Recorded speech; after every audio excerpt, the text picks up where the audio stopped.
May sasabihin lang po kami sa inyo. Ito. Ito.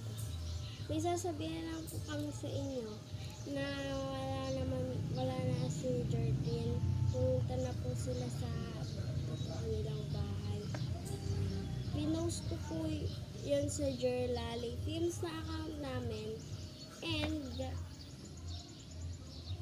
prank, kala namin prank lang yun. So, totoo naman pala. So guys, umalis na si Jordan nung isang araw. So,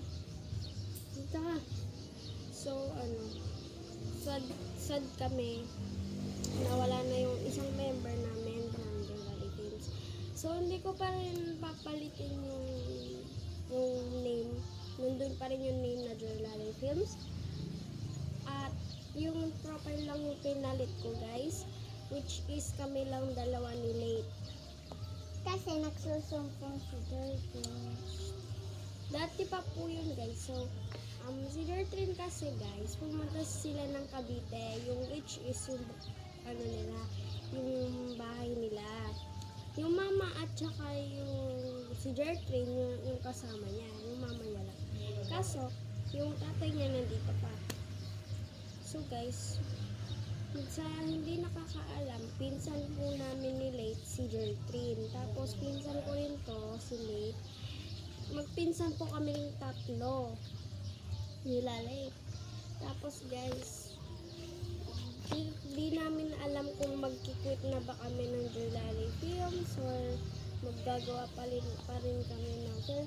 Sana wag kayong malungkot kasi alam ko wala naman kaming medyo viewers, pero baka malay mo meron kaming fans na konti, ganun.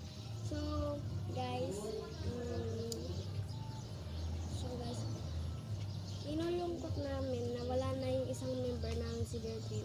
So guys, sabi ng mama niya sa amin, bibisita na lang daw si Jordan dito sa bahay. Minsan. So minsan lang kami mag-video. Ewan ko kung mag-quit na kami or gagawa pa kami ng film, guys. Kasi mahirap na ngayon, dalawa lang kami tapos wala pa kami ng isang member. Bukod na tatlo kami, guys, naging dalawa pa. Pasikat na kami, guys. Tapos guys? Tapos Jerlali. Kaya nga alam. Palitan na lang natin Julali. Wag ka nga mali. Yeah, Kami. please. Wag ka nga. Julali. Kapangit. Pangit. Hindi. Hindi. So guys, wala na si Gertrude. Kasi umuwi na siya sa totoo niyang bahay. So, hindi ko alam kung magkikwit kami or mag-film pa kami. So, update ko na lang kayo kung magkikwit na kami. May chance na magkikwit na kami. May chance na hindi kami magkikwit. So, yeah. Bye-bye! Bye-bye ka na. Bye-bye. Bye! Laki na ako. Hindi guys, nakachinelas siya. Joke lang.